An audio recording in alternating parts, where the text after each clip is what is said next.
Esse podcast é apresentado por b9.com.br.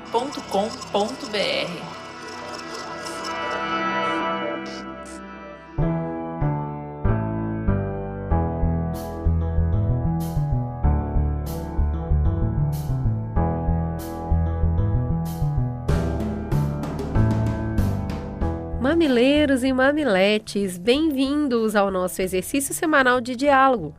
Eu sou a Cris Bartz. Eu sou a Juva Lauer e esse é o Mamilos, o podcast que faz jornalismo de peito aberto.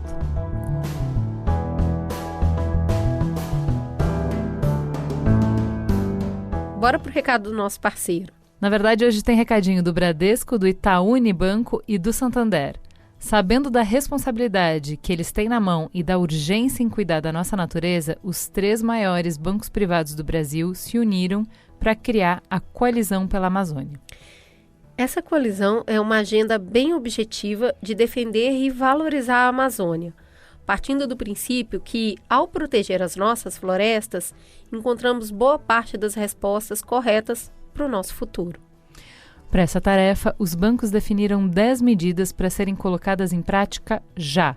Esse conjunto de ações são vinculados aos focos estratégicos de apoio à conservação ambiental. Estamos falando do desenvolvimento da bioeconomia, investimento em infraestrutura sustentável e contribuição para a garantia de direitos básicos da população. Tudo isso vai ser implementado de acordo com as normas e a parceria firmada com o poder público, para garantir que os esforços estejam unidos em torno dos mesmos princípios, o que aumenta a eficiência dos projetos. Não dá mais para ver desmatamento crescendo, as nossas florestas queimando e ficar de braços cruzados. Agir hoje é garantir o amanhã. Então, bora acompanhar o trabalho da Coalizão pela Amazônia e nos deixar mover pela defesa do que é nosso. Mamileiros e mamiletes, abre o coração e a mente e vem com a gente para mais um episódio do Pílulas de Afeto. Uma minissérie do Mamilos criada em parceria com a Natura. Nesse espaço, a gente convida vocês a mergulharem em histórias de afeto. A gente vai conhecer a trajetória de pessoas e dos estímulos que as moveram e as inspiraram, e como esses afetos transformaram outras vidas. O nosso convite é que você embarque nessa conversa para refletir sobre o que te afeta e como você afeta o mundo.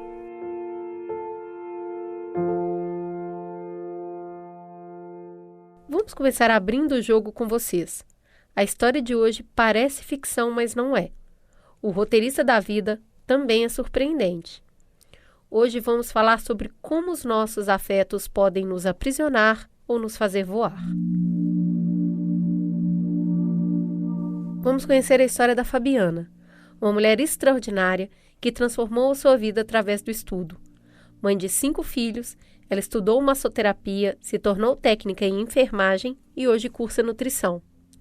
Cuidou da família enquanto estudava, trabalhava e conseguiu até realizar o sonho de comprar uma casa. Mas para chegar até aqui, ela teve que dar nó em pingo d'água. Meu nome é Fabiana Navegantes, tenho 44 anos, sou mãe de 5 filhos e tenho um lindo neto de 4 anos. Para entender a trajetória da Fabiana, a gente vai precisar voltar para um fato marcante lá na infância dela, em Belém do Pará. Eu ouvi muito o que a minha avó me dizia. Ela dizia que um certo dia a minha mãe biológica ela saiu e ela não voltou mais para casa com as filhas, no caso que era eu e a minha irmã Flávia. E pelo caminho ela nos deixou. Me deu para uma família e deu minha irmã para uma outra família. Não tem como fugir. O abandono tão cedo é um trauma que deixa marcas profundas. Mas aos poucos, Fabiana foi se adaptando à vida com a nova esposa do seu pai. Eu não tive uma infância, né? A minha infância foi roubada, a minha juventude também foi roubada. A melhor infância que eu tive na minha vida foi quando eu morei com a minha mãe adotiva. E digo que todas as vezes que eu passei por algum problema na minha vida, eu procurava voltar nesse pedacinho da minha infância que eu tinha guardado em meu coração e na minha memória. Era quando a minha mãe dizia assim: "Vamos, criança, vamos se arrumar, porque hoje nós vamos tirar foto. Aquela foto, ela ficou registrada no quadro e por muitos anos eu carreguei aquela foto comigo. Mas a vida, infelizmente, ainda guardava outras separações para Fabiana. Alguns anos depois, seu pai e sua mãe adotiva se separaram. E no meio dessa confusão, ela foi parar numa instituição socioeducativa. Em todos os momentos, ela carregava consigo aquele afeto dolorido. E aos meus 16 anos eu descobri que a minha mãe biológica, ela estava viva, ela existia. Então eu resolvi procurar minha mãe e com a graça de Deus eu consegui encontrar e descobri que a minha mãe morava aqui no Amazonas. E foi quando eu vim atrás da minha mãe. No Amazonas, junto da mãe, Fabiana foi estruturando a vida, do jeito que deu.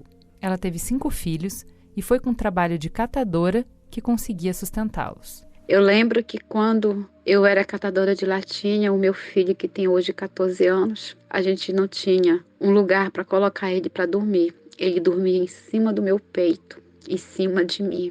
Mas eu acreditava que cada latinha que eu ajuntasse, ali estaria um sonho meu sendo realizado. Com essa estranha mania de ter fé na vida, Fabiana foi além e começou a trabalhar como consultora Natura. Quando eu entrei na Natura, eu não entrei na Natura só pensando ser uma consultora da Natura. Eu entrei na Natura para mim ser protagonista da minha própria história, para me mudar a minha vida. E mudou mesmo. Como a gente disse lá no início, a Fabiana foi longe e realizou muitas conquistas, mas ela ainda levava consigo a menina ferida, deixada para trás. E esse afeto era uma prisão. Mas eu ainda vivia tão presa lá no meu passado, sabe? Eu vivia tão ainda magoada, querendo saber o porquê disso, o porquê daquilo. Eu precisava fazer algo muito importante, era perdoar. Perdoar as pessoas que tinham me machucado, que tinham me ferido. Perdoar as pessoas que tinham roubado a minha infância, a minha adolescência. E ajuntando o amor com o perdão, a minha vida foi se transformando cada vez mais. E quanto mais eu aprendo a amar mais ainda as pessoas que me machucaram, Deus realiza mais ainda os meus sonhos. Fabiana foi aos poucos podando os afetos que a aprisionavam e deixando novos afetos florescerem. Curar uma pessoa, reescrever uma relação, reconectar uma família. Essa é a história da Fabiana.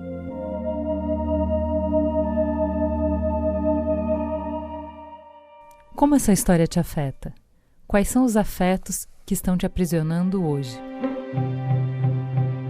A Natura é feita por uma rede de afetos costurada pelas histórias de consultoras e consultores em todo o Brasil. Quando você compra um produto Natura, você escolhe fazer parte dessa grande rede de gente que cuida de gente. São empreendedores locais com alto impacto nas suas comunidades. Conheça o projeto Páginas Laranjas, que conta as histórias que tecem essa rede de afetos. Nas histórias das Páginas Laranjas está a história da Natura. Saiba mais em paginaslaranjas.natura.net. Eu comecei a semana recebendo esse áudio da Tigra, a Jaqueline Costa, que é quem nos ajuda voluntariamente a construir a pauta do Mamilos há anos, junto com um convite. Vem chorar comigo. Você sabe que eu trabalho com imagem de satélite, né? E essas coisas, né? As queimadas no Brasil estão num nível tão grande, que elas estão reduzindo a qualidade da imagem dos satélites. É como se tivesse nublado o tempo todo.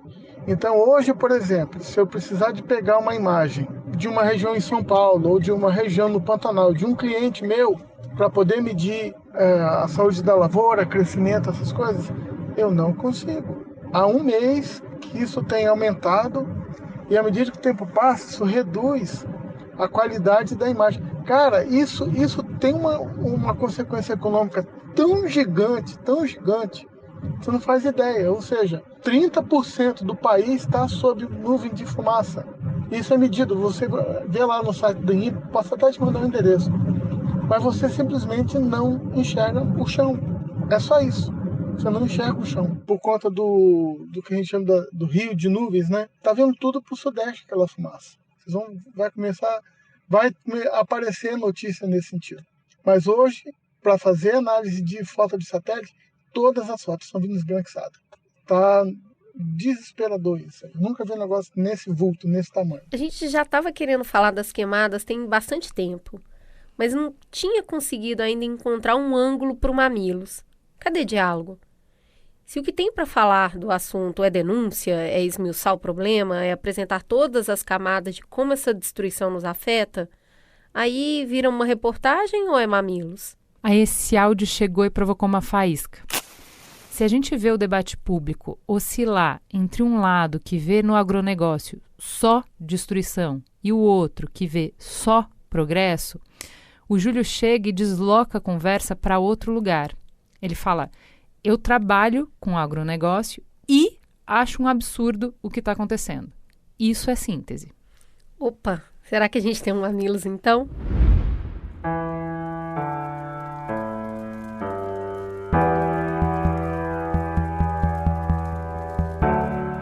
A gente foi perguntar no nosso Instagram: Pantanal em chamas, isso te afeta? Daí, 99% das pessoas que responderam disseram que sim. E aí tiveram 3 que vieram no inbox avisar que sem querer apertaram o botão errado.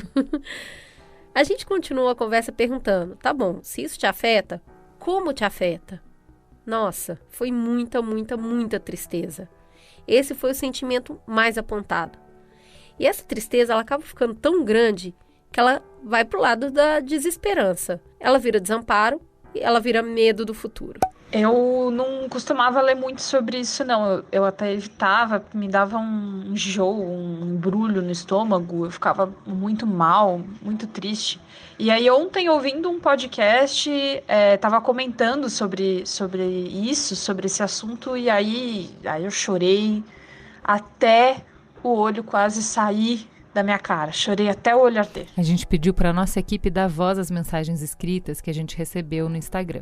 Eu acho que durante a pandemia, uma das coisas que eu tentei fazer foi fugir das notícias, dos noticiários, mas eu acho que as redes sociais acabam trazendo um pouco isso pra gente. Eu acho que nenhuma notícia como a do Pantanal causou algo tão triste dentro de mim. Pelo menos é a forma como eu sinto. Eu olho as fotos e não tem como não se desesperar, não tem como não sentir desesperança. Enfim, desesperança porque estamos destruindo nosso planeta e tudo que nos cerca, né? Água, mar, ar, tudo, nosso país, de várias formas. Tristeza porque penso nas próximas gerações, que além de não viver o que a gente viveu com a nossa abundância, vão sofrer as consequências de não ter, né?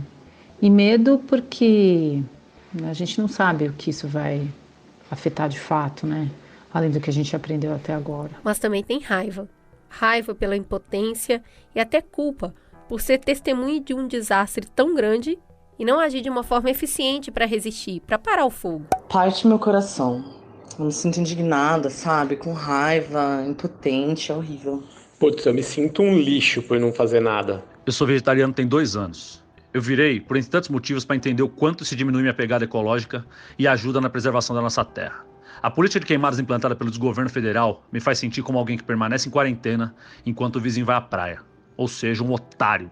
Independente dos nossos esforços, o mundo vai sendo destruído uma queimada por vez até não sobrar mais nada para a minha geração.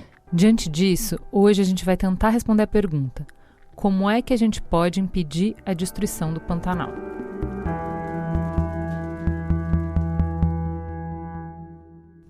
E para nos ajudar a responder a pergunta, a gente pensou em 2 cadeiras. A primeira, de uma profissional que trabalhasse fomentando o agronegócio, mas que acreditasse que a preservação ambiental é essencial. Depois que a gente bateu em várias portas, a gente chegou na Sandra, que veio indicado pelo Sérgio Raposo de Medeiros, que é engenheiro agrônomo da Embrapa e trabalha com pecuária no Sudeste, e recomendou ela da seguinte forma: a Sandra é profunda conhecedora do Pantanal e ela é uma pessoa de muita empatia. Sandra, seja bem-vinda. Quem é você na fila do pão? Obrigada. Então, eu estou no Pantanal há 33 anos. Eu cheguei aqui bem novinha, logo depois que eu me formei, e me deparei com uma região maravilhosa e que eu não tinha aprendido na universidade como lidar com ela, porque ela era muito complexa. Então, eu comecei a trabalhar com animais silvestres na época, até foi com jacarés. E depois, como a minha formação é mais na área de produção animal, aí eu fui trabalhando, entrando na parte de conservação, de raças localmente adaptadas, e aí como que elas usavam aquele ambiente tão complexo, que foram as pastagens nativas, e aí eu fui entrando na área da pecuária de corte, que é a principal atividade econômica da região. Então, o Pantanal, o que é importante nós conhecermos, que ele é a maior planície inundável do mundo e ele, o principal serviço que rege a biodiversidade dessa região é o ciclo ecológico de seca e cheia. Ele tem que ter para ter essa biodiversidade que nós temos. Só que o Pantanal, ele é influenciado por todos os biomas que estão ao seu redor. Principalmente, assim, por exemplo, mais a parte norte, ele é influenciado pela Amazônia. Nós temos o Cerrado influenciando, a Mata Meridional, o Chaco. Então, ele, na verdade, não é nem considerado um bioma, sim um ecossistema. Tanto que ele tem poucas espécies endêmicas, que são específicas mesmo do Pantanal. Por quê? Porque ele muda muito. Ele muda, por exemplo, nós temos ciclos de anos mais secos, ciclo de anos mais cheios, só que o que aconteceu? Até 74, de 60 a 74, o Pantanal era muito mais seco. A régua do Rio Paraguai, que a gente faz essa medição constantemente para ver o nível de inundação, ele estava por volta assim, de 2,7 metros, assim, foi bem seco. E tinha muito gado. Por quê? Porque tinha muitas áreas mais secas, áreas de campo, na beira do rio. Então, tinha muito gado, tinha até 6 milhões de cabeças. Mas aí chegou uma cheia que ninguém esperava, em 74, e inundou tudo. Então, são eventos extremos que podem acontecer. E aí foi uma perda muito grande de biodiversidade, a cheia. A cheia também é um evento extremo que acontece aqui. Aí o que aconteceu? Depois começou a ter essas cheias, e aí teve alguns anos mais secos, teve muito mais seco agora de 2002 em diante, até que 2010 que teve uma outra cheia. Aí em 2006 eu me lembro que teve uma seca e uma cheia no mesmo ano. Esse ano aconteceu uma seca, por exemplo, em 2018 choveu até muito, tá? Que estava muito seco, uma década seca, choveu em 2018. Só que 2019 e 2020 choveu muito pouco, 40% abaixo. Então, o que aconteceu? Teve uma seca abrupta demais, entendeu? E isso, a perda é enorme. Aí que vem os incêndios, é seca e incêndios juntos. E depois eu falo um pouco mais a diferença entre incêndio e queimadas. Na outra cadeira, a gente queria uma pessoa de agência reguladora, como o IBAMA, por exemplo, para trazer a perspectiva institucional de preservação. Mas a gente tentou várias portas e não tivemos resposta. Então, trouxemos a perspectiva de quem luta pela preservação no terceiro setor. Quem nos ajudou foi a Letícia, do excelente podcast Copiou Parente. Ela já tinha nos ajudado na produção do episódio de Alter do Chão. Através dela, a gente chegou então no Instituto Centro Vida, uma ONG que atua no Pantanal e gera estudos e análises da região para a gente entender o que exatamente está acontecendo. Alice, seja muito bem-vinda. Quem é você na fila do pão? Obrigada. Posso começar falando que eu sou super fã do Mamilos. Ai, que lindo! Estou super emocionada quando falaram, o Mamilos quer fazer sobre queimada. Eu falei, que legal! Que massa, que bom! Mas eu gosto muito do podcast de vocês pela questão da empatia, que eu acho que é o que a gente precisa, na verdade, nesse momento político e inclusive na questão ambiental, inclusive no ICV. Então, eu trabalho no ICV faz 15 anos e eu acho que o ICV tem muito essa questão de empatia também. Por quê? Porque a gente trabalha em Mato Grosso sendo o estado conhecido como agronegócio, o estado da produção de soja, o estado da pecuária, e as pessoas têm tendências a reduzir o Mato Grosso a isso. E muitas vezes a gente, passando mais tempo em Mato Grosso, entendendo melhor qual que é a problemática, a gente vê que em Mato Grosso, na verdade, são 43 povos indígenas, que são várias populações tradicionais. Então, a gente tem, na verdade, várias problemáticas que precisam muito de empatia, de você parar de pensar a produção, o meio ambiente, mas os dois juntos para encontrar soluções. Então, por isso eu estou muito feliz de estar aqui nesse debate. Que demais. Bom, vamos entrar então de vez na conversa. A gente fala bastante por aqui no Mamilos que todo problema complexo tem uma solução simples e errada. Então vamos começar complexificando a coisa, vamos entender o cenário, entender o contexto em que essas queimadas acontecem é o primeiro passo. Vamos começar falando de desmatamento. De acordo com o INPE, até o ano passado foram desmatados 24.915 quilômetros quadrados do Pantanal, correspondente a 16,5% do bioma. O número equivale, por exemplo, a pouco mais de 4 vezes a área de Brasília. De acordo com o MAP Biomas, os alertas de desmatamento no Pantanal mais do que quadriplicaram em um ano. Entre janeiro e maio de 2019, foram 64 alertas validados, que corresponderam ao desmatamento de 2.393 hectares do bioma. Como é que o desmatamento no Pantanal afeta essas queimadas? Então, é muito importante entenderem como é que é a formação vegetal do Pantanal, como é que ele é constituído. Ele tem áreas florestadas, de florestas, temos áreas de savanas, mais de 60% do Pantanal é savana. E temos áreas de campos e temos áreas de corpos d'água, são as áreas, né, de recursos hídricos, que nós temos rios, corichos, lagoas.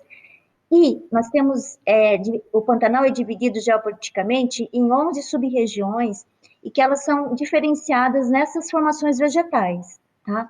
Então, em mais de 90% do Pantanal, ele é formado de fazendas, grandes fazendas de criação de gado. Por isso que ele é a principal atividade econômica. Quem toma decisão no Pantanal é o grande proprietário. Mas só que a gente não pode esquecer das outras atividades econômicas, que nós temos também a pesca, nós temos a hidrovia, que é muito importante, nós temos o turismo. Então, eu estou falando da área que eu tenho trabalhado mais e que, na verdade, compõe a maior parte da planície pantaneira, e quem toma a decisão é o proprietário rural. Então, o que acontece?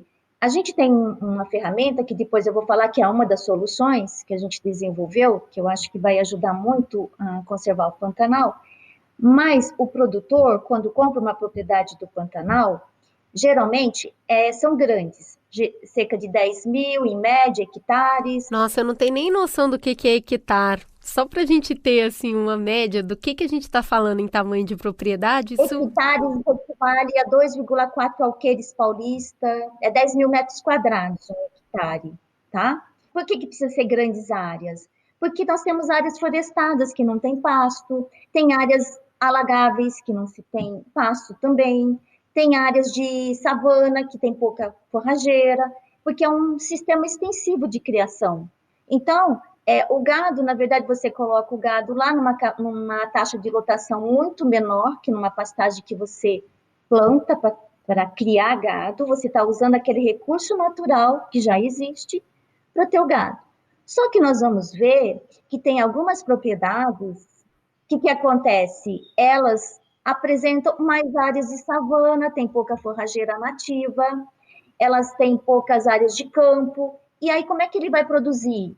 Aí ele precisa tirar ou uma savana, ou às vezes geralmente eles tiram mais áreas de savana, campo sujo, que o custo é menor do que tirar uma área florestada. Então eles fazem isso. Só que hoje nós temos critérios para isso. Só que às vezes isso não acontece. O porquê? Porque quem é pantaneiro mesmo, os criadores tradicionais, eles entendem o Pantanal. Eles sabem, eles entendem a importância da inundação, eles sabem quando tirar o gado, como levar para outra parte.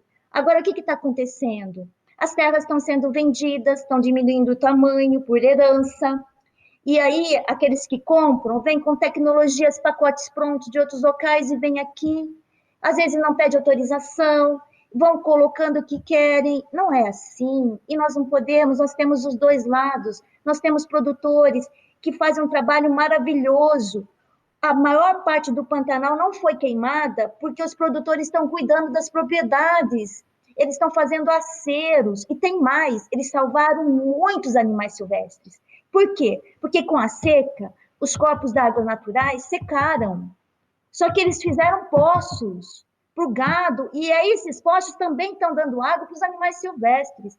Então, a gente não pode condenar, sabe? A gente tem que ver quem está fazendo um bom serviço e quem não está. Eu ia complementar o que a Sandra colocou, porque eu acho que, Sandra, você falou muito do sistema de uso do solo, assim, de como chega a pecuária e como chega com um pacote pronto. Às vezes, eu acho que esse pacote pronto, ele chega também muito na Amazônia, ele chega muito em Mato Grosso do Sul, que é uma pecuária de baixo investimento, que é uma pecuária que você coloca alguns bois, você até nem sempre sabe quantos tem. Quando a gente olha os dados de satélite, aonde acontece o desmatamento, o uso da terra, em 60% dos casos, já está comprovado que tem boi. Então, a pecuária, eu não estou querendo aqui criar um vilão, porque eu também acho que tem soluções, e tem soluções que, inclusive, envolvem os pecuaristas. A pecuária, ela, hoje, no Brasil, ela, infelizmente, ela come, ela tem um impacto no desmatamento muito grande e está diretamente ligado às queimadas, porque, de um lado, porque quando você desmata, depois você faz a limpeza de pastagem, ou seja, primeiro você vai entrar no registro de desmatamento e depois você vai ser registrado pelo INPE nos focos de calor. Então, a gente consegue acompanhar isso. E, além disso, a gente sabe hoje que o desmatamento na Amazônia ele reduziu as chuvas, ou seja, ele tem um impacto sobre a seca atual. Então, tudo isso está criando ia falar bola de neve, mas acho que não é o clima certo. Ele cria um fenômeno que vai, pouco a pouco, levando as pessoas a criar situações de total falta de controle ambiental, né? Eu vou pegar esse gancho no que você está falando, Alice, porque eu acho que a gente tem que parar um pouquinho agora com essa informação e perceber ou revisitar o que a gente já sabe, que tudo está interligado, é um ecossistema só. O que acontece num lugar vai refletir em outros lugares. Então, quando a gente está falando de seca, olha só, tem dados da Embrapa que estão apontando que o volume de chuva na bacia pantaneira de outubro passado a março de 2020, que é considerado período chuvoso, foi 40% menor do que a média nos anos anteriores. Então, é um número muito significativo. E aí, nos primeiros 7 meses desse ano, o principal rio do Pantanal atingiu o menor nível em quase 5 décadas. Isso está extremamente ligado ao desmatamento que também aconteceu na Amazônia. E essas queimadas acabam impedindo essas chuvas e, como está interligado, um sofre e do outro lado sofre também. Aí, o que a gente queria entender um pouco é como que essa seca impacta as queimadas. Vocês já falaram, peraí que o negócio tem uma diferença. Explica um pouco pra gente como isso funciona. Então, por exemplo, a planície inundável do Rio Paraguai é uma das áreas mais úmidas, né? Que fica praticamente mais de 8 meses debaixo d'água. Então, isso não era no ciclo seco que eu falei, de 60 a 74. Depois de 74, inundou. Então, essas áreas, praticamente, que antes tinha gado, ficaram sem gado, tá? E aí, o que aconteceu? A vegetação ficou exuberante, aquática, foi desenvolvendo tudo. E agora, com essa seca, praticamente, que o rio chegou a 29 centímetros agora, nunca vi assim na minha vida aqui. Então, 30 centímetros, quer dizer, muito baixo, não sabemos ainda quanto que vai abaixar, hoje abaixou mais 1 centímetro, Então, o que acontece? Essas áreas se tornaram disponíveis, mas não tem gado. Não tem gado, o que tem? Tem massa, tem fitomassa. E essa massa é combustível, o que acontece? Ela está seca. E com a umidade baixa, então pode ter, a combustão ela pode ser natural, pode ser, né? Porque é uma região que está produzindo também metano, né? Está tendo toda... Pode ser um incêndio criminoso, a gente tem que saber essa origem. Isso é importantíssimo. Eu acho que o primeiro foco, quando aparece numa situação dessa, a gente tem que saber de onde vem. Eu acho que a primeira coisa é prevenção. Apareceu num ano como esse, não pode ter incêndio, não pode usar queima de jeito nenhum num ano de seca extrema como nós estamos passando, de jeito nenhum. A queima, ela pode ser usada, eu sou a favor só quando você não tem uma outra alternativa sustentável. Ela pode ser usada. Porque o cerrado, ele evoluiu com o fogo. Então faz parte, tá? Mas as áreas úmidas, não. As espécies que estão lá, elas são sensíveis ao fogo. Pode ser que a gente nunca mais veja muitas espécies se perderam, né? Fora os animais que a gente perde mesmo, mas assim, nós vamos perdemos muitas espécies que são sensíveis ao fogo. E aí o que acontece? Esse incêndio, que é sem proporção, ele é subterrâneo, tá? E é diferente daquela queimada que o produtor às vezes usa, que não é incêndio, para rebrotar algumas pastagens. Ele faz a queima de superfície que é rápida, que tem todos os critérios para fazer, que tem um mínimo impacto. Agora, quando acontece incêndios, é quando você perde o controle e tem a conectividade, é muito importante a distribuição espacial dos combustíveis. Quando a gente faz um plano de manejo em nível de propriedade, a primeira coisa a gente tem que ver como é que é a distribuição dos combustíveis nessa fazenda, dos combustíveis, que são a vegetação que existe, e a conectividade entre eles. E é importante dos vizinhos também, porque se o vizinho colocar qualquer queima, então entra. Então, tudo isso nós temos que levar em consideração. Então, a queima que está acontecendo agora, esse incêndio, é por conta dessas áreas que se tornaram secas, tá? E não tem gado. Por isso que eu queria comentar agora. O gado, ele pode ser transformado de vilão para um prestador de serviço. É só a gente saber ver o lado positivo de como criar de maneira sustentável. Esse é o nosso projeto. E a gente tem formas de criar, de usar ele como nosso beneficiário. Por quê? Porque o Pantanal não tem aptidão para agricultura, nessa planície toda. A principal atividade econômica que vai ter aqui vai ser sempre o gado, ele é o que causa menos impacto. A gente acompanhou algumas áreas que ele aumenta a diversidade. Então, saber o limite que eu posso colocar de gado ali. E não vir aqui e colocar o quanto eu quero, entendeu? Vim aqui com pacotes prontos, eu quero criar X. Não é. Eu posso criar, mas eu tenho que ter critérios, tá? E muitos têm critérios, eles são exemplos para nós, e eu acho que isso nós temos que dar um valor para o animal que vem aqui. Nós fizemos uma análise de uma fazenda tradicional do Pantanal, e ela usa mais de 98% de recurso renovável. Sabe o que é isso? Que vem do sol. Fotossíntese. Não tem combustível fóssil. Gente, isso daqui é uma riqueza. Então, a gente tem que valorizar isso de uma maneira que a gente possa vender, ter esse agronegócio verde. Já que a Sandra falou da diferença entre queimada e incêndio, vamos trazer os dados de incêndio. Dados do Instituto Nacional de Pesquisas Especiais, o INPE, apontam que os primeiros 7 meses de 2020 foram os que registraram mais queimadas em comparativo ao mesmo período de anos anteriores, ao menos desde o fim dos anos 90. Em relação ao intervalo entre 1º de janeiro e 12 de setembro de 2019, o número de queimadas no bioma deu um salto de 210% nesse ano. Passou de 4.660 para 14.489. E aí eu queria entender de você, Alice, como você vê isso? você vê que a pecuária pode ser e é de fato um aliado, ou você vê isso como estruturalmente um problema que tem que ser limitado ou evitado? E como você vê essa diferença entre queimada e incêndio? Eu vou utilizar alguns pontos que a Sandra colocou, que eu acho que é super interessante. Assim. A gente não pode simplificar.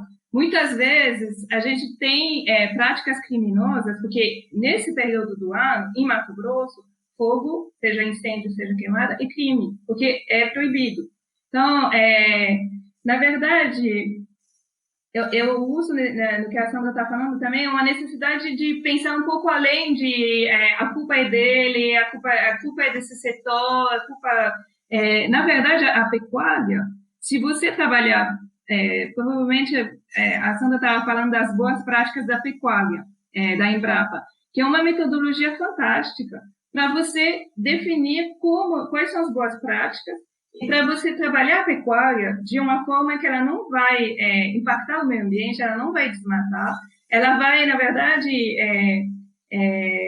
criar riquezas e a gente no ICB apoia isso, a gente considera que o principal problema da pecuária hoje é que ela é pouco modernizada. Então, a gente até mostrou em Alta Floresta que com a implementação dessas boas práticas da Embrapa, a gente consegue, sim, multiplicar por 6 a renda do pecuarista.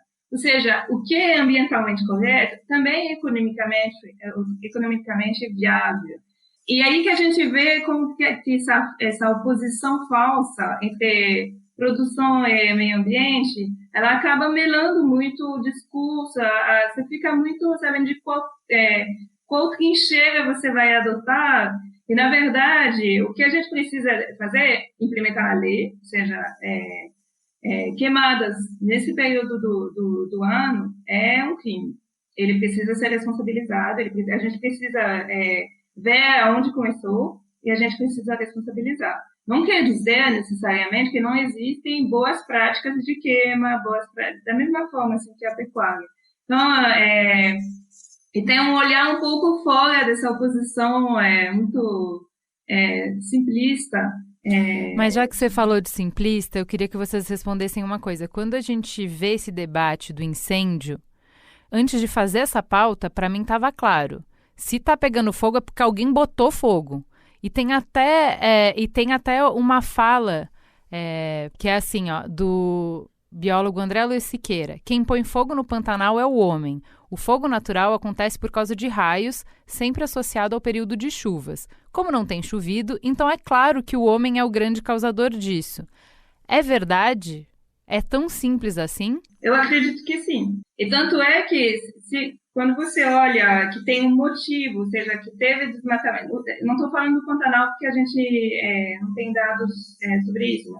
Que teve desmatamento nos 2 anos antes da queimada e que depois tem queimada, você tem a explicação do crime. E eu acho que é interessante também lembrar que tem o crime de colocar o fogo, mas também tem o crime, a irresponsabilidade de você não ter feito uma gestão de uma preparação desse período de incêndio. Ou seja, esses lugares que têm matéria para queimar, ele precisaria ter tido um pré-fogo, uma atuação do governo para orientar, talvez, o pecuarista, orientar as pessoas, ou simplesmente entrar e fazer acero, fazer... Ou seja, o fogo não se combate, achar que o fogo se combate agora, que eu acho que está saindo muito na mídia, grandes operações, óbvio, tem que apagar o fogo, mas tem que pensar isso durante o ano e preparar as pessoas, equipar as pessoas, ter brigadista. Então, eu gostaria de também colocar que o Pantanal tem várias sub-regiões, e tem a sub-região que mais teve focos de calor foi Poconé. Por quê? Eu gostaria de colocar aqui que muitas fazendas estão abandonadas.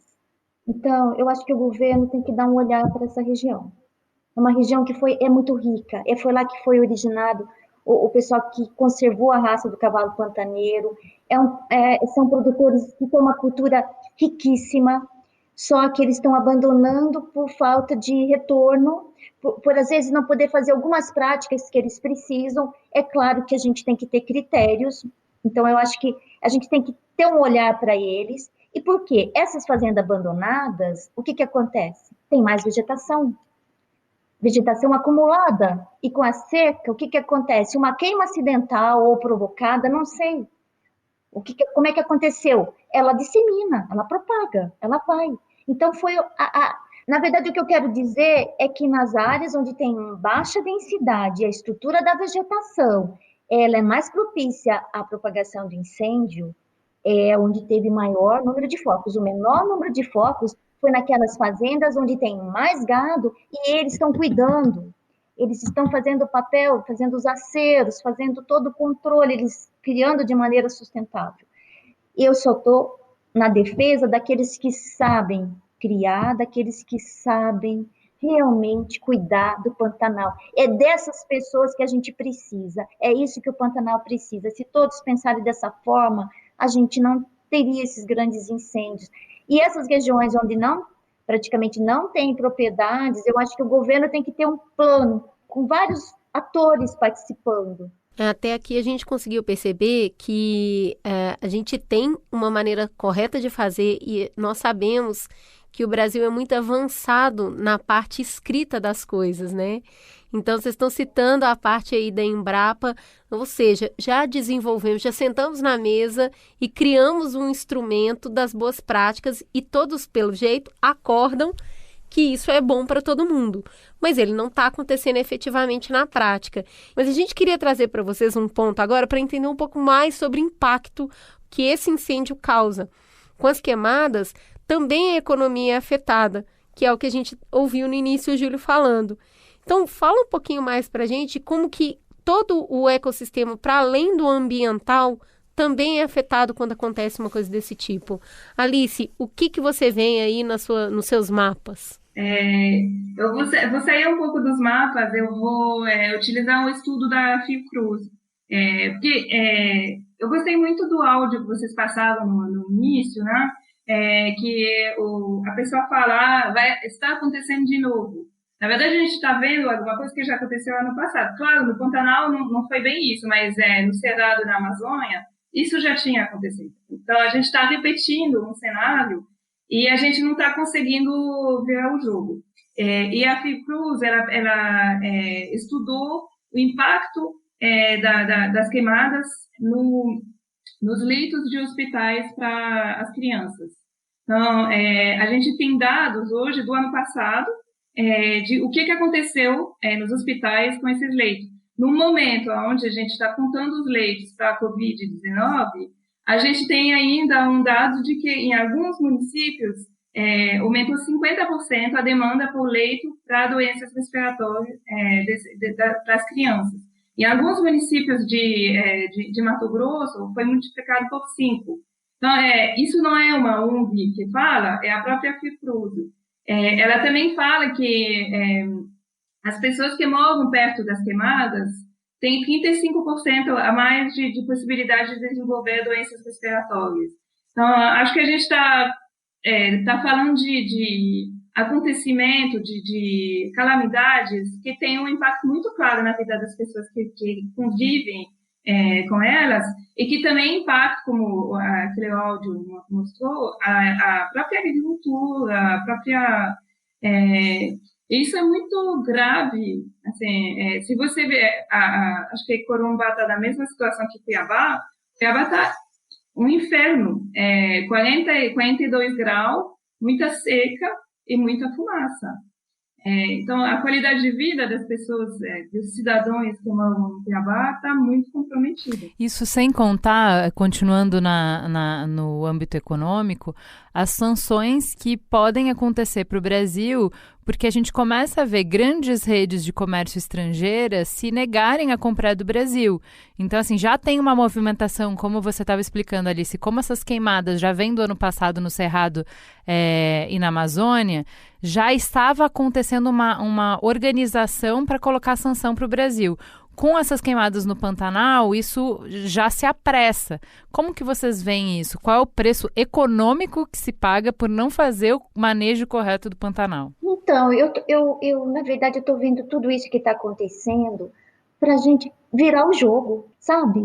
Eu acho que é a hora agora de todo mundo começar a buscar essa sustentabilidade que o mundo lá fora já está cobrando, sabe? Eu acho que quem não entrar nesse esquema, procura outra área, entendeu? Porque o Brasil, a nossa natureza, a nossa riqueza, ela só vai, assim, se manter se a gente conservar o que ainda resta, porque está acabando. E eu acho que quando a gente tem uma situação dessa, é para a sociedade toda estar junto, porque o Pantanal não é só aqui nosso, é patrimônio da humanidade.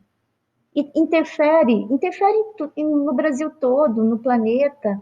Então, nós somos responsáveis, cada um de nós somos responsáveis, sabe? De alguma forma, nós somos responsáveis. E de certa forma, assim, para mobilizar essa sociedade, infelizmente, acho que a gente precisa para a sociedade se mobilizar e justamente se juntar para tomar consciência do que é preservação, do que é produção sem desmatamento, etc., a gente precisa, infelizmente hoje, de uma pressão externa. Então, é muito triste a gente ver esses anúncios de corte nas contas. A gente trabalha em Alta Floresta, no norte de Mato Grosso, e a Alta Floresta já foi um dos municípios que mais desmatam na Amazônia. E há uns 10 anos atrás, tinha uma política de redução de crédito e de redução de compra daqueles lugares. Então, a gente já vivenciou o que é não poder mais vender carne, o que é não poder... É dramático. Mas acontece que hoje a Alta Floresta tem o desmatamento sob controle, as nascentes estão sendo restauradas, as boas práticas da pecuária estão avançando. Então, infelizmente, às vezes a gente precisa de gente de fora para lembrar para lembrar a responsabilidade. É aí que é importante ter todas essas informações, esses critérios. Eu acho que a gente, infelizmente, hoje está passando muito tempo numa guerra de trincheira de narrativas, e a gente faz 50 dias que o Pantanal está pegando fogo. Então, faz 50 dias, a gente passou 30 desses 50 dias a tentar mostrar os fatos. Então, nessa questão de venda, de exportações, de corte nas exportações, é também uma questão de mostrar a informação certa. Porque o desmatamento em Mato Grosso, ele acontece em poucos lugares. Então, você precisa conseguir dizer, aquele lugar, aquela fazenda, ela, a partir dos mapeamentos que a Sandra estava falando, essa fazenda não tem desmatamento. O que sai dessa fazenda, a gente tem que ter um mecanismo de rastreabilidade para mostrar isso. E isso não é ideologia. Isso, na verdade, é um investimento econômico para você poder vender seu produto num lugar que realmente leva em consideração todas as externalidades. E aí vocês já estão trazendo como é que a gente resiste, como é que a gente existe de uma outra forma, né? Como é que a gente pode coexistir protegendo o Pantanal? Então, eu acho interessante que as pessoas esquecem, né, que sustentabilidade não é só meio ambiente, é um tripé. A sustentabilidade já traz dentro de si esse equilíbrio econômico e essa preocupação com o social. Como é que as pessoas vão viver? Como é que vai ter uma atividade econômica que é sustentável ao longo do tempo, que permite que a gente não destrua tudo e que tenha um legado para as próximas gerações?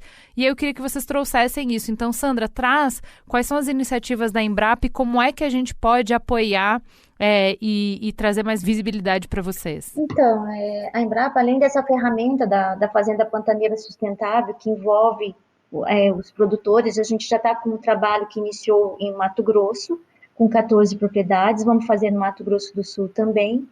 E eu acho que é importante também falar do trabalho da Embrapa em relação também aos recursos pesqueiros, aos ribeirinhos, aos pequenos, entendeu? Todos vivem do rio, né, da região do Pantanal. E esses incêndios estão impactando todos, né? E junto com essa pandemia, então, realmente está um caos, né? E eu vejo que a sustentabilidade é o caminho. Por quê? Porque nós não temos como, nós temos que ter alimentos. O mundo precisa de alimentos, né? Como que a gente pode produzir e conservar?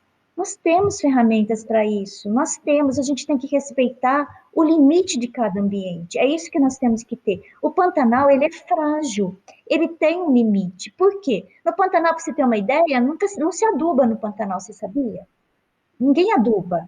É a única carne que não tem resíduo químico do mundo, vem aqui do Pantanal. Só que ele tem um limite de produção. É esse limite, como é que a gente pode otimizar isso?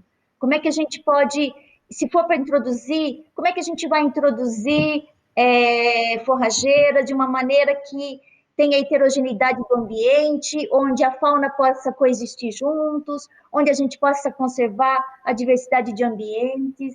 Então, é isso que a gente tem que olhar, porque não adianta proibir. O que acontece? Tira tudo e aí vem um incêndio, acaba com tudo e a perda é muito maior. É muito maior se você estivesse produzindo de maneira equilibrada, onde você já teria a fauna, a flora, e realmente compensar quem conserva. Por que não? Nisso que a gente está falando de preservação, eu queria até fazer um zoom out, porque a gente está falando, vamos valorizar as formas de preservar, né? Valorizar quem está lá fazendo um bom trabalho, e na outra ponta também tem punir quem está fazendo um mau trabalho, quem provocou esse fogo. A quem interessa esse fogo? Eu acho que isso é uma pergunta que a gente não consegue entender a resposta. Eu queria perguntar para vocês, Sandra, você já deve ter acompanhado N incêndios, Alice a mesma coisa. A gente consegue investigar e achar um culpado? A gente consegue punir quem queima? Como que tem sido isso ao longo do tempo? E que tipo de punição existe quando se acha um culpado? Eu queria começar nesse zoom out falando que o Brasil já conseguiu reduzir o desmatamento. O Brasil já conseguiu até, já tem bastante experiência no controle do fogo e ele já tem uma experiência de o que a gente chama de comando e controle grande, ele é reconhecido internacionalmente. Só que de 2012 para cá, a gente se perdeu no caminho da governança ambiental. A questão da responsabilização por queimada, ela, na verdade, está hoje dificultada por mudanças que foram feitas no Código Florestal em 2012. Tem um artigo 38 que coloca que o ônus da prova, o nexus causal, como eles falam na linguagem jurídica, ele é o Estado, é o fiscal que tem que, a perícia do Estado, que tem que demonstrar. Então, o que a gente tem? A gente tem o foco de calor, a gente tem as imagens de satélite, onde a gente vê, a gente consegue mapear o caminho do fogo, mas ninguém vai ter a foto da pessoa colocando fogo, né? Então, além de lidar com toda a carga, que realmente, assim, a questão ambiental em Mato Grosso, ela é uma questão que demanda recursos, ela é uma questão que não é por nada que a Secretaria Estadual de Meio Ambiente de Mato Grosso é uma das mais estruturadas, que tem mais recursos, tá? Mas, mesmo assim, você colocar a cargo do ente público de comprovar que o dano foi feito por ele, eu acho que é um pouco, a minha visão, pelo menos, é que é um pouco, não faz muito sentido ele ter que comprovar essa questão. Na verdade, precisaria até uma comprovação do proprietário rural de que não foi ele que fez, o de que tinha outro nexo causal, como eles falam. Mas como é que você vai inverter o ônus da prova? Não tem como provar minha inocência, isso é impossível. O ônus da prova é de quem está acusando, isso é claro. Na questão ambiental, você tem... talvez não vou ter necessariamente todas as coisas para te responder, mas na questão ambiental, o proprietário rural, ele se responsabiliza ambientalmente pelo território. Então, ele vai ser responsabilizado ao entrar dentro do cadastro ambiental rural, ele fala para o Estado, ele faz subir na base dele, aonde tem que ir, o que tem? Ele tem uma responsabilidade de manter isso. Então, acho que é bem nesse sentido que vem isso. Você não conseguiu comprovar, a partir de foco de calor, de mapeamento, ter que fazer uma perícia a mais para essa responsabilização, isso faz que a responsabilização das queimadas ela é pífia, na verdade. Então, hoje em dia, você tem assim, eu não estou falando aqui que a responsabilização, que comando e controle é a solução. É uma parte da solução, mas tem que ter tudo que a gente já falou sobre incentivos para a produção certa e pagamento por serviços ambientais. Não tem bala de prata, mas a parte de responsabilização, a gente tem que reconhecer hoje que ela não funciona no Brasil. Então, na verdade, a gente está vendo na imprensa muitos números astronômicos de multas, mas são multas que depois são discutidas em várias instâncias de recursos e não são necessariamente pagos. A efetiva arrecadação de multa é muito baixa. Então, isso acaba não pesando muito no bolso do produtor, e tanto é que, só para fechar, 50% do desmatamento acontece dentro do cadastro ambiental rural. Então, as pessoas sabem que o Estado vai ter o nome, o CPF, o telefone. Mas, mesmo assim, elas estão fazendo uma aposta na impunidade, porque, mesmo assim, até ser responsabilizados, eles vão poder plantar, eles vão poder usufruir do crime ambiental. Né? É por isso que a gente tem que dar valor para aquele produto que vem de um sistema sustentável, porque daí ninguém vai querer fazer isso.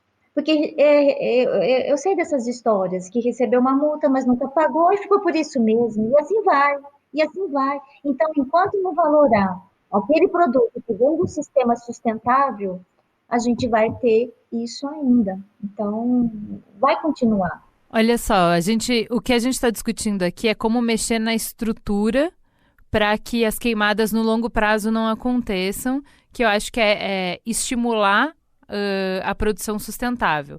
Mas para a situação urgente, agora que a gente está vendo o fogo, o que a gente pode fazer? Quem é que a gente pode pressionar? Quem é que pode agir? Quem são os atores que podem agir emergencialmente agora para mitigar o desastre que está acontecendo agora? Assim, o que eu tenho visto é algumas...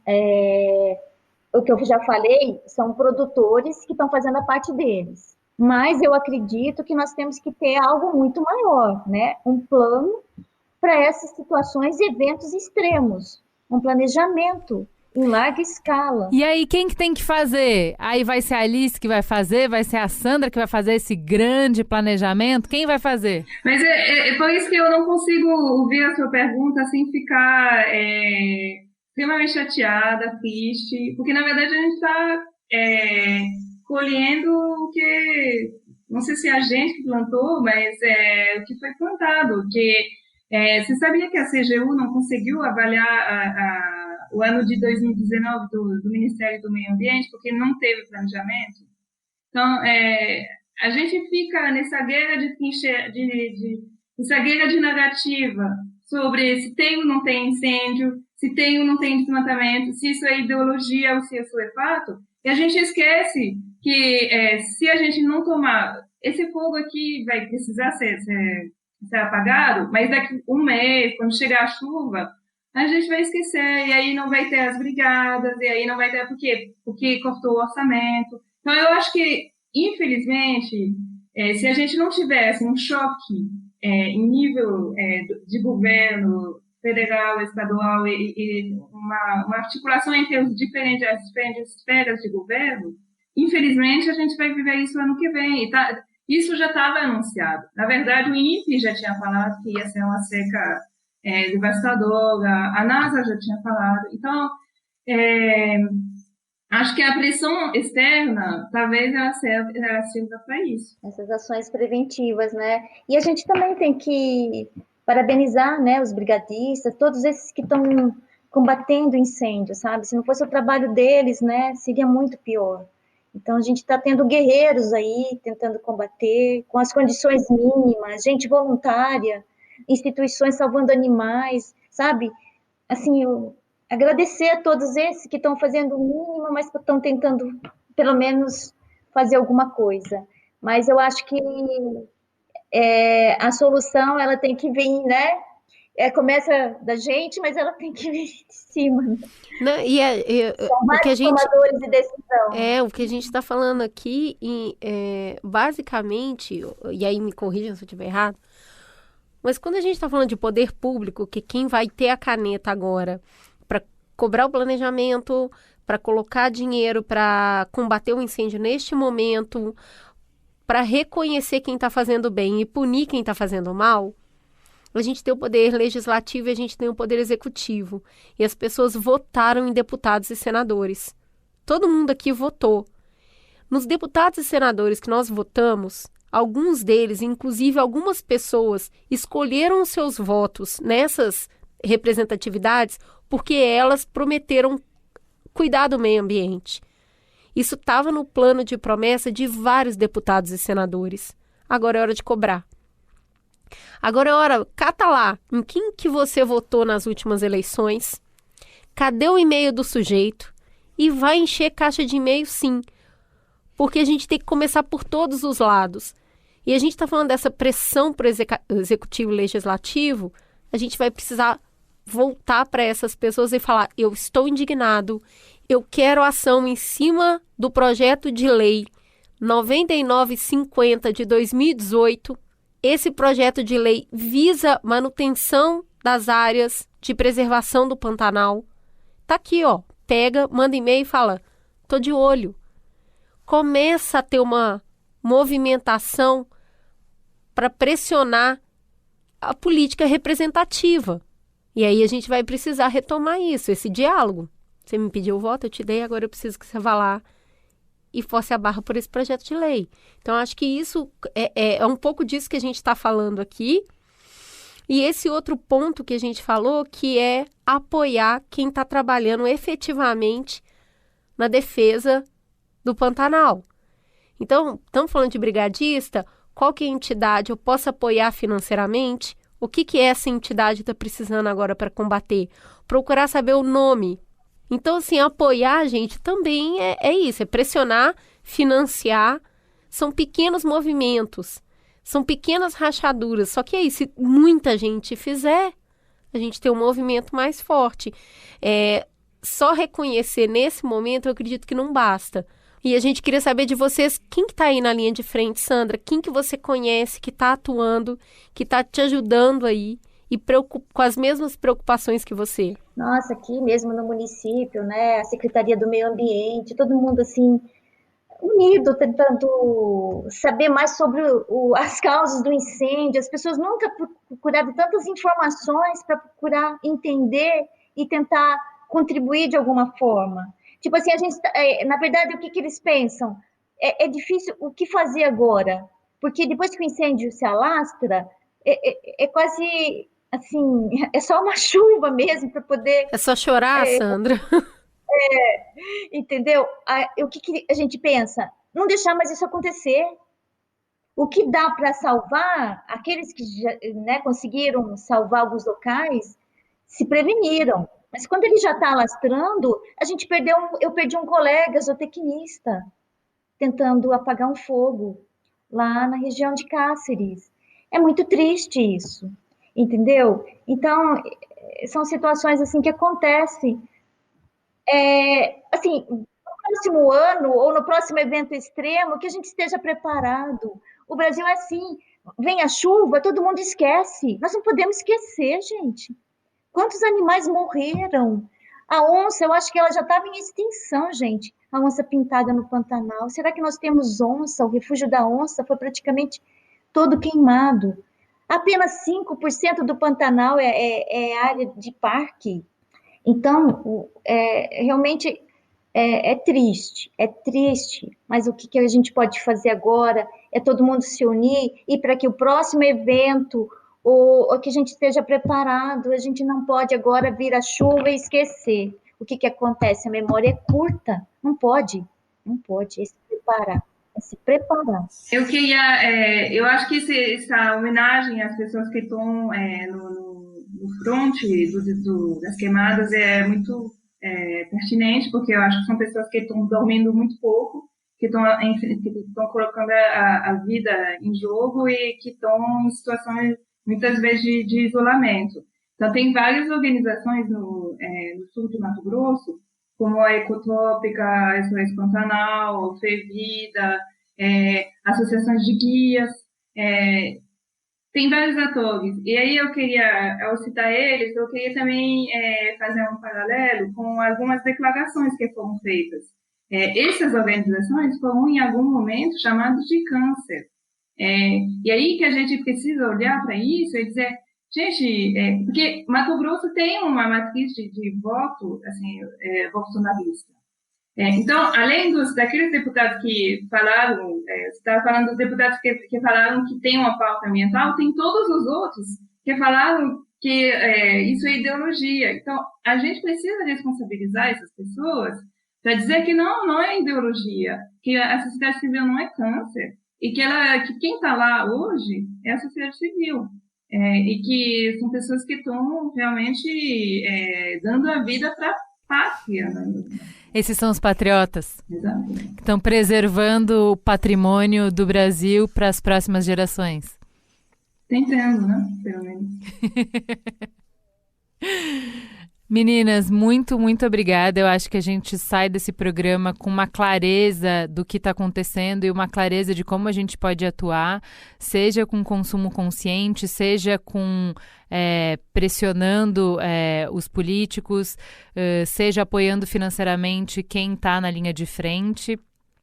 Vocês trouxeram muita luz para o assunto e muitas camadas. Queria agradecer muito. Obrigada por dividir o conhecimento com a gente. Eu não tenho a menor noção do que vocês veem no dia a dia. O pouco que chegou aqui é uma matéria específica que eu li. Ninguém quer ver o que está acontecendo no Pantanal. Então, acho que passou na timeline de muita gente uma onça pintada sem as duas patas, né, que foi perdido no Pantanal. E é incrível como isso toca, né? Porque a hora que você vê aquilo ali, o coração espedaça. E muita gente acaba fugindo do tema porque fala, é só chorar, não tem o que fazer. Mas se a gente só chorar, vai acontecer de novo. Então a mobilização precisa acontecer. Eu acho que vocês duas, em linhas de frente, duas mulheres cuidando da natureza, são grande inspiração para a gente sobre se mobilizar. Não quer dizer resolver o problema todo de uma vez. É todo dia fazer um pouquinho, todo dia conscientizar uma pessoa, todo dia trazer um aliado para preservar a nossa própria casa. A gente não está falando nada além disso, né? Não é a natureza pela natureza, é inclusive a nossa própria existência que fica ameaçada porque a gente está destruindo a nossa casa. Então, eu queria agradecer vocês por fazerem um trabalho como vocês fazem. É muito inspirador ver isso. Nossa, e eu também queria agradecer a sensibilidade de vocês pelo assunto, pelo tema, e de a gente poder colocar esse lado, né, que a gente... É tão importante a sociedade saber também, né? Proliferando as práticas boas, o que é bom, tá? E como você mesmo resumiu, né? Cada um pode fazer sua parte de alguma forma. Legal, eu também quero agradecer. Eu acho que o Mamilo tem um espaço aí para a construção da democracia e para colocar esses fatos. Então, é muito legal vocês abrirem espaço para isso. Obrigada, meninas, e até a próxima, que com certeza vocês voltarão. Beijo, gente!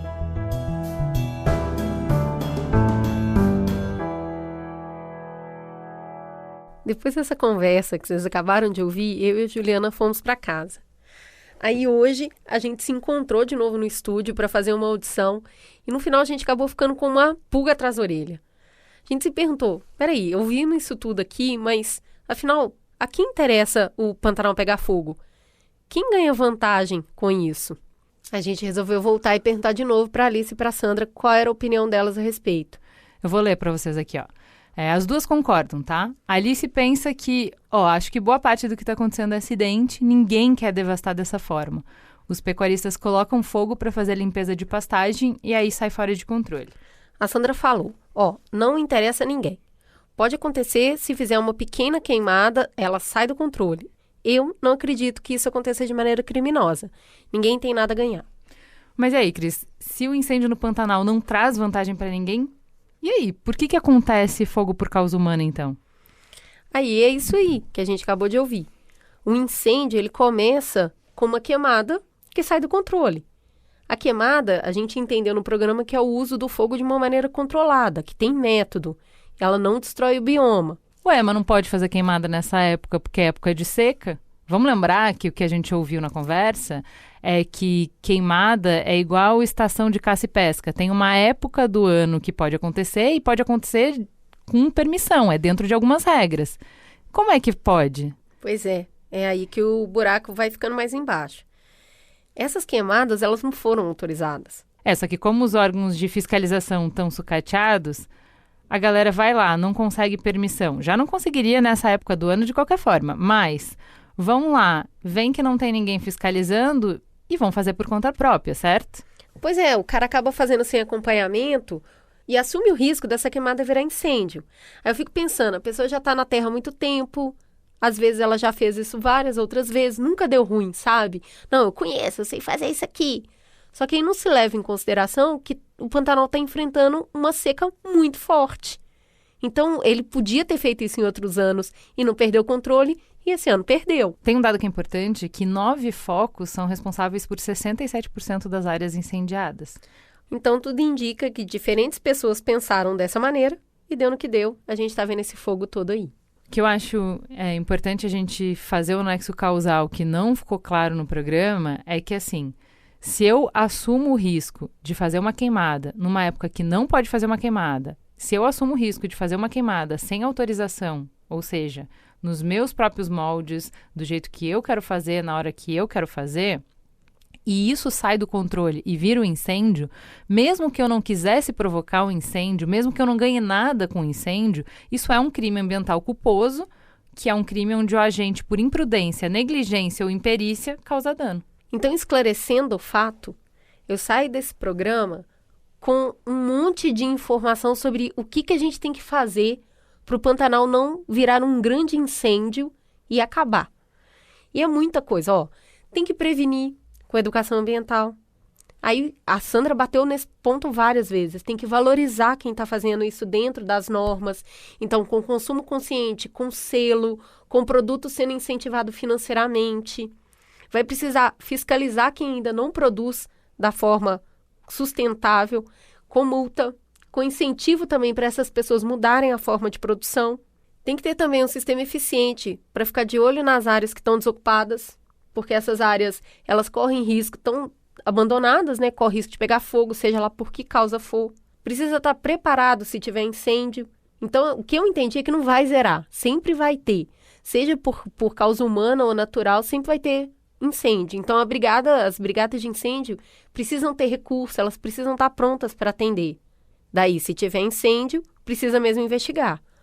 Aí eu fico me perguntando, o governo já tem o nome, o CPF, o telefone de quem está na terra. Ele já sabe se o cara produz dentro das leis do IBAMA ou ainda não. Ele já tem um histórico de incêndio, para saber se aquela região sofre incêndio e com que recorrência. Pô, ele já tem a ficha do cara.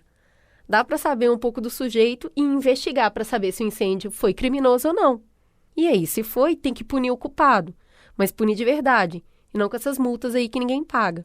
Eu falei aqui 7 coisas diferentes que precisam ser feitas. 7 é muita coisa. E uma não substitui a outra.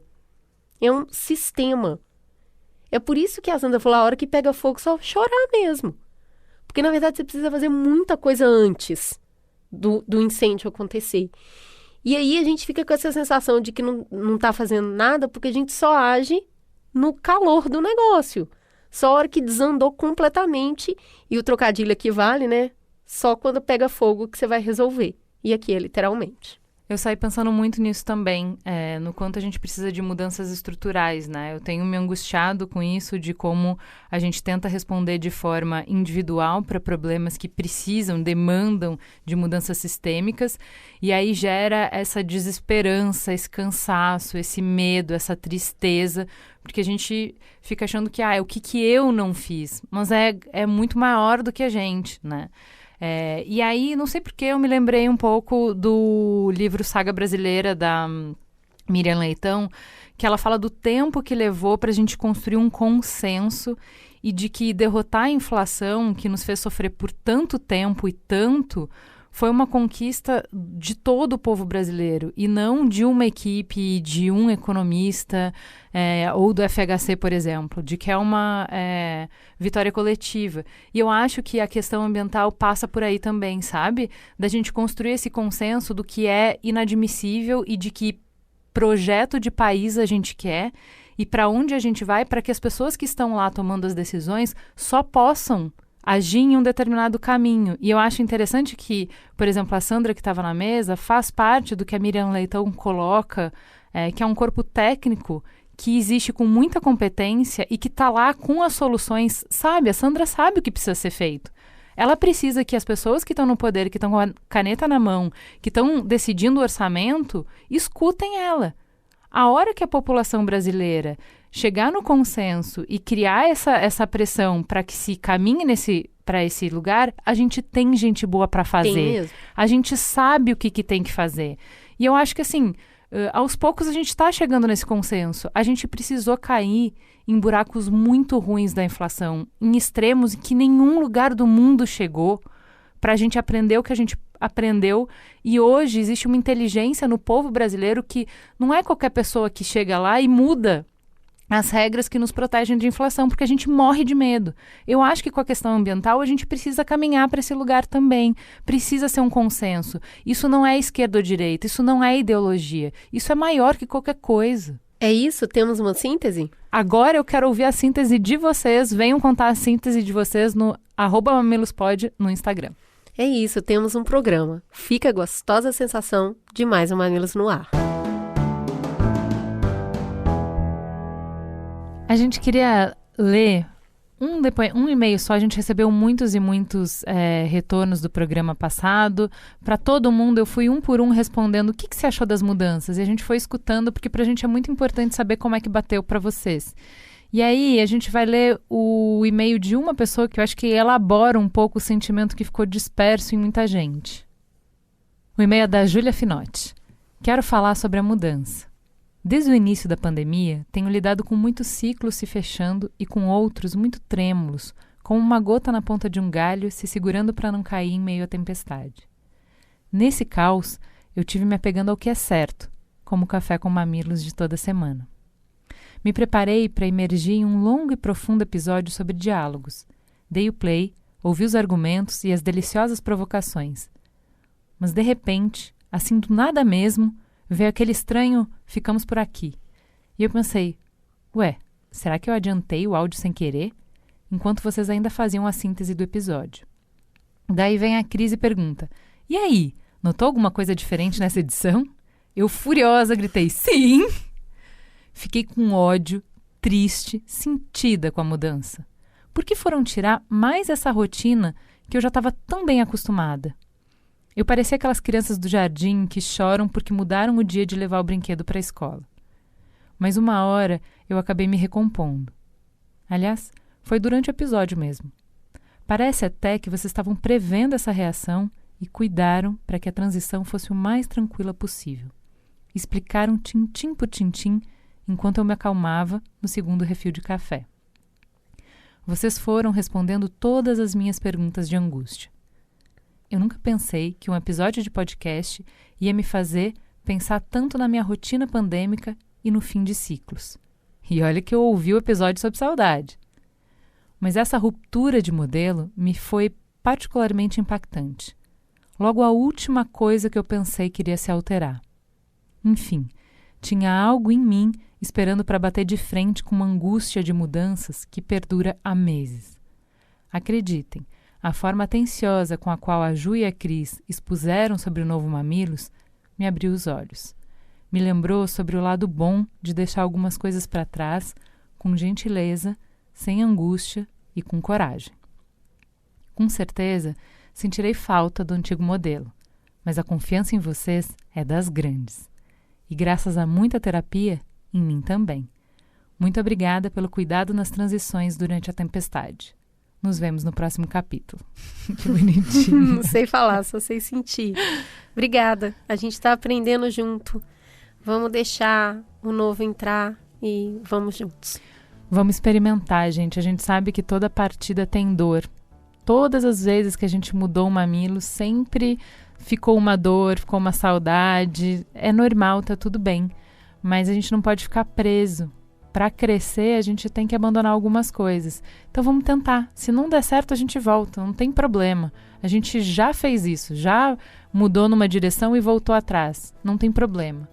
O que importa é que a gente vá juntos. Temos um programa? Fica a gostosa sensação de mais um diálogo no ar. Beijo, gente. O Mamilos é uma produção do B9. A apresentação de Juva Lauer e Cris Bartz. A coordenação geral é de Carlos Merigo, Juva Lauer e Cris Bartz. A direção criativa e edição é de Alexandre Potashev. A produção de Beatriz Fiorotto. Apoio à pauta de Jaqueline Costa. Trilha de Andy Lopes. Identidade visual de Bárbara Seward, coordenação digital de AG Barros, Pedro Estraza, Lucas De Brito e Iago Vinícius, atendimento e comercialização Raquel Casmala, Camila Maza e Thelma Zenaro.